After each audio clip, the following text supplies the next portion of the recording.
This video, we're going to list our top 5 moments from The Arrow, Season 3, Episode 13, Canaries. Number 5, Felicity. When she went, wait, this is my favorite part, with Laurel clocking the guy out, I am so glad that Felicity was acting normal this episode, and it was the normal, quirky girl that we're used to, and just not crying, sobbing all the time, freaking out on everyone.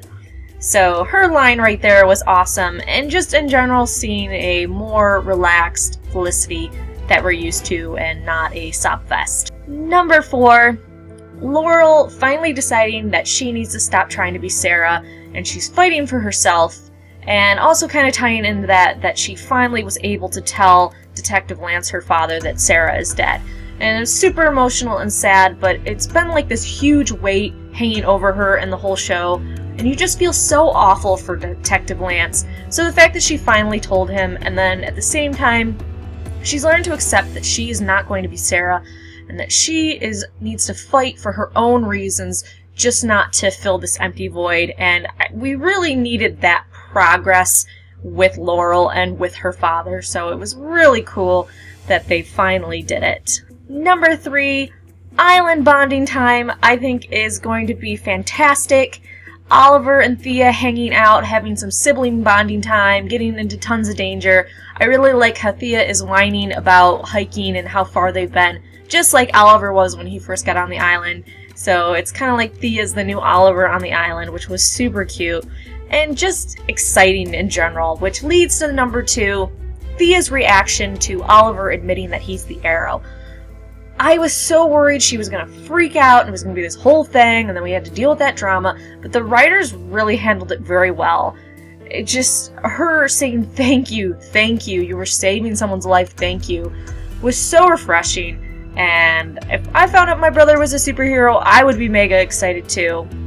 Especially if he was super flaky, because then it's like, oh, all this time I thought you were a loser. Thank God you're not. So that whole thing was handled so well, and I'm so glad that they decided to take in that direction and not make it as drama-ish as they could have. Which goes into the number 1, which is DJ Douchebag is gone. I am so happy that he's out of here. It just wasn't a character that I liked, and I'm glad that it just wasn't like the spy thing that just dragged on and dragged on and dragged on, that we got closure for that. The only thing kind of weird was Roy, waiting outside her windows, along with her dad, listening to Thea have sex with the DJ guy? Because that's a little awkward. He was waiting the whole time for something to happen, he was suspicious, and he'd have to, have the viewer be able to listen to know something was going on. What was going on in his head? Hey, I'm gonna suit up and watch Thea and Chase have sex, just in case he's an evil ninja. Kinda weird. But I was really actually hoping that the DJ would just get the crap kicked out of him by Thea. But it was kind of cool to see Thea using other skills that she's learned from Malcolm, like when she went, red wine is usually used to cover up the scent of cyanide.